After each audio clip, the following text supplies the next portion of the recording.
From BBN Gameday, this is the TaxSlayer Gator Bowl preview, presented by UK Federal Credit Union. Welcome into this special TaxSlayer Gator Bowl edition of BBN Gameday, presented by UK Federal Credit Union. I'm Keith Farmer. And I'm Christy Thomas. It's the 5th straight bowl for the Cats, which ties a program record for the most consecutive postseason appearances. And we've got a full show to get you ready for it. That's right. Let's start by taking a look at both teams. Kentucky finished its 10-game SEC schedule at 4-6. It was up and down for the Cats, starting with 2 tough losses to Auburn and Ole Miss. They responded by winning 3 out of their next 5, including destroying Tennessee and Knoxville 34-7. Cats struggled against the 2 best teams on their schedule, Alabama and Florida, and then wrapped up the regular season with a big win over South Carolina.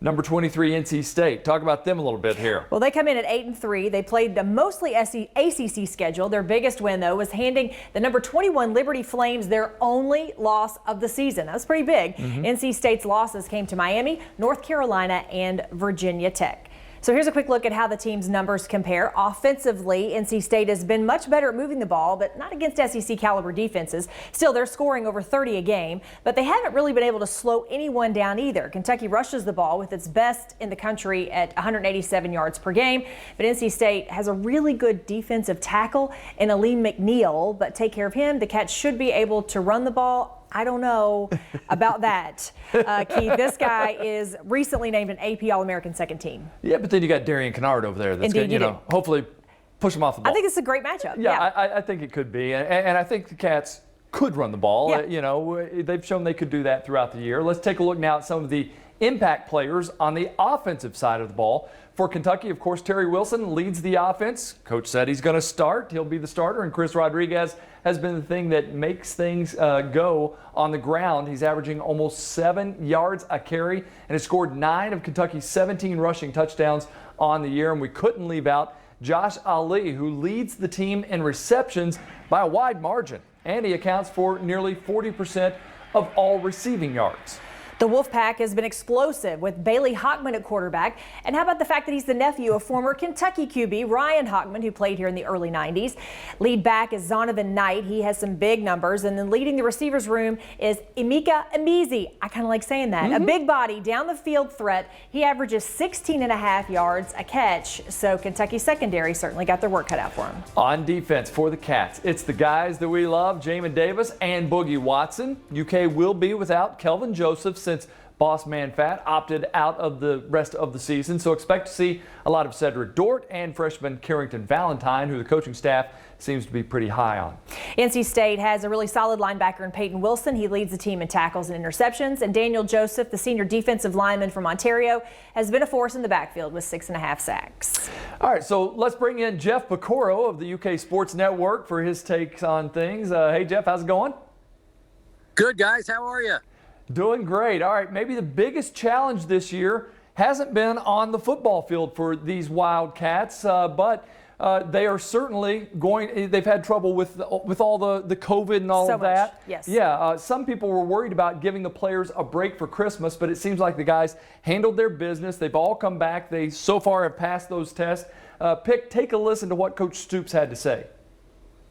We are darn near 100%. All of our guys got back yesterday. They took their COVID test, and I want to say there was 157 results we have back at this point, and we're 100% clear at this point. So let's hope it stays that way.